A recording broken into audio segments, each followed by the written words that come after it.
अस्सलाम वालेकुम नाज़रीन, मैं हूं आज फारूकी फेस न्यूज़ के साथ। उम्मीद है कि आप ईमान और सेहत की बेहतरीन हालतों में होंगे। नाज़रीन, जैसे जैसे वक्त गुजर रहा है, इस वक्त जो सूरत हाल है वो बहुत नाजुक सूरत हाल इख्तियार कर रही है और एक ही आवाज़ पूरे मुल्क में है। वो इक़दाम कोई सा भी इदारा उठाए, कोई इसकी आइन के खिलाफ वर्जी कहता है और कोई आइन से उसका तसादुम कहता है। आज इसी तरह का एक वाक़या फिर रोनुमा हो गया है और फिर एक बार आइन के ऊपर उंगलियां उठना शुरू हो गई हैं कि ये आया आइनी इक़दाम है या गैर आइनी इक़दाम है। आज वज़ीर आज़म पाकिस्तान शहबाज शरीफ ने अपने इख्तियारात का इस्तेमाल करते बखूल उनके कि आइनी इख्तियारात का इस्तेमाल करते हुए गवर्नर पंजाब उमर सरफराज चीमा को बरतरफ कर दिया और सिर्फ बरतरफ ही नहीं किया बल्कि ये भी हिदायत की कि अब वो गवर्नर हाउस में नहीं जा सकते।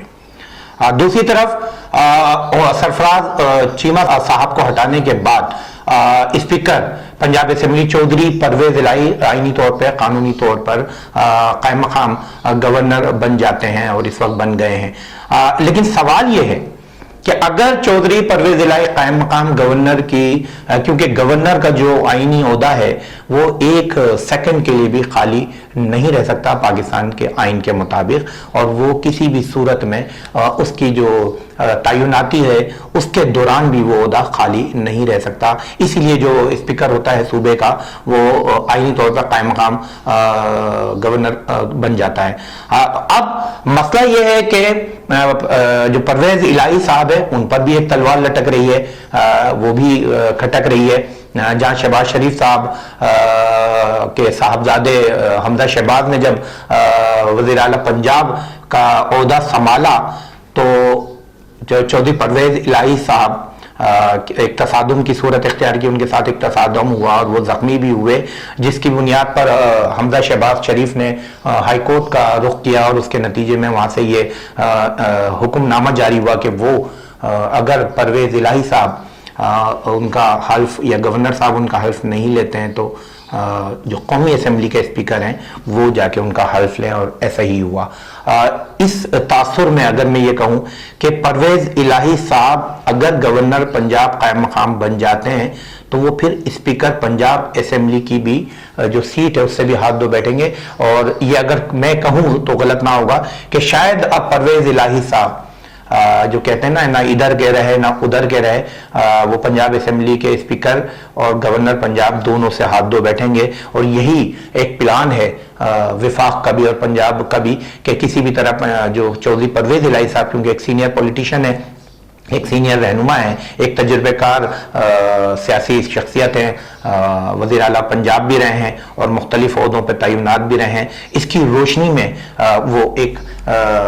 जो कहना चाहिए कि कांटा बने हुए हैं जिनको किसी भी सूरत फारिग करने की प्लान हो रहा है। और आप इसके बाद जैसे आज हमने आपसे इससे पहले की वीडियो में कहा था कि इसी तरह गवर्नर साहब को बरतरफ कर दिया जाएगा अगर सदर मुमलिकत इनकी जो रिक्वेस्ट है शहबाज शरीफ साहब की अगर उसको मुस्तरद कर देते हैं तो फिर वज़ीर आज़म खुद इनको बरतरफ कर देंगे। और आज इसी तरह का इक़दाम हुआ। तो ये ऐलान, ये इक़दाम चंद घंटों के बाद शायद आप लोग ये भी सुन लेंगे कि परवेज इलाही साहब भी फारिग हो गए हैं। दूसरी तरफ वज़ीर आज़म पाकिस्तान हंगामी तौर पे 24 घंटों के अंदर अंदर उड़ान उड़ रहे हैं लंदन की, और वहाँ पर वो मुलाकात करेंगे अपने कायद, अपने बड़े भाई मियां नवाज शरीफ से, और माशी जो एक माहिर हैं जो साबिक वज़ीर ख़ज़ाना भी रहे साहब डार साहब, उनसे कुछ टिप्स लेंगे कि जो हमने ये इक़्तिदार संभाला है और उसके बाद की जो सूरत हाल है जो शहबाज शरीफ साहब से संभल नहीं रही, मुफ्ती इस्माइल साहब से भी नहीं संभल रही, कि माशी हालात को और महंगाई पे किस तरह काबू पाया जाए, और इसके सलाह मशवरे लेने वो लंदन जा रहे हैं। और मेरी इत्तलात के मुताबिक तकरीबन 14 से 15 जो काबीना के अराकीन है वो भी उनके हमरा होंगे लंदन में। लंदन में क्या प्लान तैयार होता है, क्या हिदायत लेके वो पाकिस्तान आते हैं, वो भी चंद घंटों के बाद आपके सामने आया हो जाएगा। तो एक और जो आईनी बहरान है वो पैदा हो गया है पंजाब के गवर्नर के बरतरफी के बाद। अब देखते हैं कि उसकी जो आगे की सूरत हाल है वो क्या बनती है। दूसरी तरफ मैंने कल की वीडियो में आपसे कहा था कि क्योंकि इलेक्शन जो मेरे जराए हैं इस मुल्क में जो होने जा रहे हैं वो सितंबर और अक्टूबर की किसी भी डेटों में अनाउंस हो जाएंगे, और यही प्लान तैयार हो रहा है कि ज़्यादा से ज़्यादा सितंबर और अक्टूबर में जो हमारे इदारे चाह रहे हैं, एस्टेब्लिशमेंट चाह रही है कि इस बहरान पर काबू पाने के लिए जल्द अज जल्द इलेक्शन करा दिए जाएं। जो मौजू महीना बनता है इस साल, अगर इलेक्शन होते हैं तो वो सितंबर और अक्टूबर का बनता है, तो शायद उसमें अनाउंस हो जाए। तो इसलिए मैं अपने नाज़रीन की दिलचस्पी के लिए मैंने कल कहा था कि मैं आपको जो 273 हल्के हैं एनए के पाकिस्तान में मखसूस नशिस्तों को अगर हम हटा दें तो उसकी जो 1 बाय 1 की मैं आपको माजी की सूरत हाल से आगाह करूंगा, ताकि आपको ये तज़िया निकालने में आसानी हो कि 2023 या 2022 के आखिर में अगर जो इलेक्शन अगर हो जाते हैं तो उसमें पार्टी पोजीशन क्या बनेगी और वहां पर कौन सा कैंडिडेट कितना मजबूत उम्मीदवार बनकर आता है। कल के प्रोग्राम में मैंने जैसे आपसे कहा था कि जो इलेक्शन की मूवमेंट इमरान खान साहब ने चलाई हुई है और मुख्तलिफ जलसों के जरिए वो अपना प्रेशर बिल्डअप कर रहे हैं कि इलेक्शन अनाउंस कर दिए जाएं, और इस मसाइल का जो हल है, इस बहरान का जो मसले का हल है वो नए इलेक्शन है। तो मेरे जो जराए बताते हैं कि इलेक्शन जो एस्टेब्लिशमेंट भी चाहती है और इदारे भी चाहते हैं कि ये बहरान पे जल्द अज जल्द काबू पा लिया जाए, तो मुमकिन है जो सूट करते हैं वो सितंबर और अक्टूबर के अवामिल में ये इलेक्शन मुमकिन है कि हो जाए। तो इसी हवाले से मैंने आपकी दिलचस्पी के लिए अपने नाज़रीन की जो माजी में एनए के जो इलेक्शंस हैं नेशनल असेंबली के, उसमें जो 273 हल्के हैं, तो मैंने आपके लिए एक तरतीब दिया था कि रोजाना की बुनियाद पर एक हल्के के बारे में माजी के जो इलेक्शंस हैं हमारे 2002 से 2018 तक, इस पर मैं आपको तज्जिया दूं कि वहां पर पार्टी पोजीशन क्या रही और कौन सा उम्मीदवार है जिसने कामयाबी हासिल की और कौन सा उम्मीदवार है जिसने वहां पर वोट्स हासिल किए, ताकि आपको 2023 या 2022 के आकर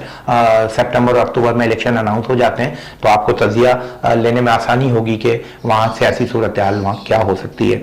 2002 में जैसे कि आपके इल्म है कि परवेज मुशर्रफ साहब का दौर था और उनके दौरे हुकूमत में ये 2002 के आम इंतखाबात हुए,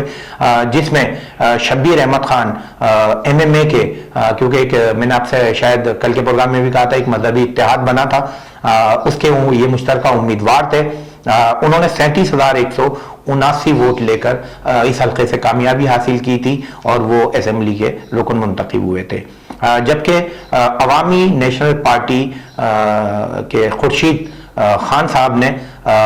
23,002 वोट लेकर यहां पर दूसरी पोजीशन हासिल की थी, जबकि साजिद साहब जो थे वो पाकिस्तान तहरीक इंसाफ के थे। 2002 में उन्होंने 2029 वोट हासिल किए थे, जबकि मुअज्जम भट्ट पाकिस्तान मुस्लिम लीग क्यू के 1417 वोट लेकर चौथी पोजीशन हासिल की थी। 2002 के आम इंतखाबात में ये 4 ऊपर के उम्मीदवार थे जिन्होंने पार्टी वोट वहां से हासिल किए थे। अगर मैं 2008 में आपको लेके चलूं तो थोड़ा सा वहां का मंजरनामा चेंज हुआ था और अवाम ने जो MMA की जो सियासी वहां पर वाबस्तगियां थी, जो सियासी असर रसूख था, उसको ANP ने पीछे किया, उसको तोड़ने में कामयाब हुए और जो शब्बीर अहमद खान साहब वहां पर MNA बनकर आए थे वो अपनी बरतरी कायम रखने में कामयाब नहीं हुए। हाजी गुलाम अहमद बलोर जो वफाकी वजीर रेलवे भी रह चुके हैं, ANP से इनका ताल्लुक है, उन्होंने 44,210 वोट लेकर यहाँ पर कामयाबी हासिल की थी और मेंबर नेशनल असेंबली मुंतखब हुए थे। जबकि पाकिस्तान पीपल्स पार्टी के अयूब शाह साहब 37,682 वोट लेकर दूसरी पोजीशन पर रहे थे। बहुत करीब की फाइट थी, चंद हजार वोट का डिफरेंट था, लेकिन एक भरपूर मुकाबला हुआ। जबकि हाजी अब्दुल जलील शाह साहब जो मुत्तहिदा मजलिस अमल के उम्मीदवार थे, जो इससे पहले 2002 में यहाँ से वो MMA की सीट आई थी, वो तीसरी पोजीशन पे आए और बहुत 4,103 सिर्फ वोट हासिल कर सके और यहाँ तीसरी पोजीशन पर रहे। पाकिस्तान तहरीक इंसाफ ने 2008 में आम इंतखाबात का बाइकआउट किया था, इसलिए यहाँ का कैंडिडेट उनके कोई वोट का रिकॉर्ड नहीं है। अब मैं आपको 2013 की अगर सूरत हाल से आगाह करूं तो 2013 में सूरत हाल मुख्तलिफ थी। 2002 में MMA जीतती है, 2008 में ANP जीतती है, लेकिन 2013 में ना ANP जीतती है ना MMA जीतती है। वहां पर पाकिस्तान तहरीक इंसाफ ने फतह हासिल की और उनके पार्टी के चेयरमैन इमरान खान ने खुद वहां से इलेक्शन लड़ा और 90,434 वोट लेके कामयाबी हासिल की। اور یہ یہاں کی جو تاریخ ہے ووٹوں کی، یہ بہت ایک بڑی اکثریت ہے، کیونکہ ماضی میں نے آپ کو بتایا کہ 2002 میں 37,000 اور 2008 میں 44,000 کا یہ ریشو رہا ہے ووٹ کا جیتنے والے امیدوار کا، لیکن اس سے ڈبل سے بھی زیادہ اس سے یہ ثابت ہوتا ہے کہ عمران خان صاحب نے نئے ووٹرز کو پولنگ اسٹیشنوں کا رخ کروایا ہے، اور نئے ووٹرز آگے آئے ہیں، بڑی تعداد میں لوگوں نے اپنا ووٹ کاسٹ کیا اور ٹرن آؤٹ بھی بہت اچھا رہا۔ تو 2013 میں عمران خان صاحب نے یہاں سے فتح حاصل کی 90,434 ووٹ لے کر، جبکہ جو سابق وہاں کے ایم این اے تھے، جو وفاقی وزیر بھی رہے اس الیکشن میں کامیابی حاصل کرنے کے بعد، حاجی غلام احمد بلوچ صاحب ANP کے، وہ ان کے مقابلے میں صرف 24,449 ووٹ لے کر دوسرے نمبر پر رہے اور کافی مارجن سے فتح حاصل کی عمران خان صاحب نے، جبکہ ذوالفقار افغانی پاکستان پیپلز پارٹی کے امیدوار تھے، 7,116 ووٹ لے کر تیسرے نمبر پہ رہے، جبکہ جماعت اسلامی کے شبیر احمد خان صاحب، جو اس سے پہلے MMA کی سیٹ پر الیکشن لڑے تھے متحدہ مجلس عمل کی اور فتح بھی حاصل کی تھی، لیکن 2013 میں وہ چوتھے نمبر پر 7,034 ووٹ صرف حاصل کر سکے۔ اس طرح حاجی شاہ نواز فضل الرحمان جمعیت علماء اسلام فضل الرحمان گروپ سے ان کا تعلق تھا، 4,709 ووٹ لے کر یہ 5ویں نمبر پہ رہے، جبکہ محمد افضل خان PMLN کے 4,230 ووٹ لے کر 6 نمبر پر ہے۔ تو یہ 2013 کی اسکرین تھی جو تجزیے کی، جو یہاں سے کینڈیڈیٹ اپنے ووٹ پارٹی کے لحاظ سے حاصل کر سکے۔ جو آخری الیکشن ابھی 2018 میں ہوا، اس کا سیناریو بھی کچھ زیادہ 2013 کے مقابلے میں اتنا اچھا نہیں رہا اور ٹرن آؤٹ کم رہا، اور وہاں پر وننگ کینڈیڈیٹ پاکستان تحریک انصافی کے تھے، جو 2013 میں بھی PTI جیتی اور 2018 میں بھی نور عالم خان پاکستان تحریک انصاف سے 71,158 ووٹ لے کر کامیابی حاصل کی۔ یہ مارجن کم اس لیے بھی ہو سکتا ہے کہ وہاں عمران خان صاحب 2013 میں خود لڑے تھے، اس لیے اس کا ووٹ بینک جب ایک پارٹی لیڈر الیکشن لڑتا ہے تو زیادہ ہو جاتا ہے، اور جب ان پارٹی کا ایک کینڈیڈیٹ دوسرا ہوتا ہے تو اس کا تھوڑا سا اثر کم ہوتا ہے۔ اسی طرح آسما عالمگیر پاکستان پیپلز پارٹی کی 24,002 ووٹ حاصل کریں گی۔ طاہر ندیم صاحب ANP کے 6,615 ووٹ حاصل کیے، جبکہ ماضی میں ANP فتح بھی حاصل کرتی رہی ہے اور نہیں تو دوسرے نمبر پہ رہی، لیکن یہاں پر 2018 میں ANP نے بہت کم ووٹ حاصل کیے، 6,615۔ حاجی غلام علی MMA کے امیدوار تھے، انہوں نے 39,301 ووٹ حاصل کیا، اس سے یہ ظاہر ہوتا ہے کہ انہوں نے سیکنڈ پوزیشن حاصل کی PTI کے بعد، جبکہ صوبیہ شاہ پاکستان مسلم لیگ نون کی کینڈیڈیٹ تھی، انہوں نے 1,316 ووٹ حاصل کیے۔ تو 2018 میں ووٹ کا تناسب اور کینڈیڈیٹ اور پارٹی کا جو ریشو تھا وہ میں نے آپ کے سامنے ایک تجزیے کی صورت میں رکھا ہے۔ انشاءاللہ کل میں آپ کو NA2 کے بارے میں تجزیہ بھی کروں گا، اور جو ماضی کے 4 الیکشنز ہیں ان کے ریزلٹ کے بارے میں بھی آپ کو آگاہ کروں گا کہ ماضی میں کیا ریزلٹ آیا، کس کینڈیڈیٹ کو کتنے ووٹ ملے ہیں۔ اپنا خیال رکھیے گا، کل تک کے لیے اجازت، اللہ حافظ۔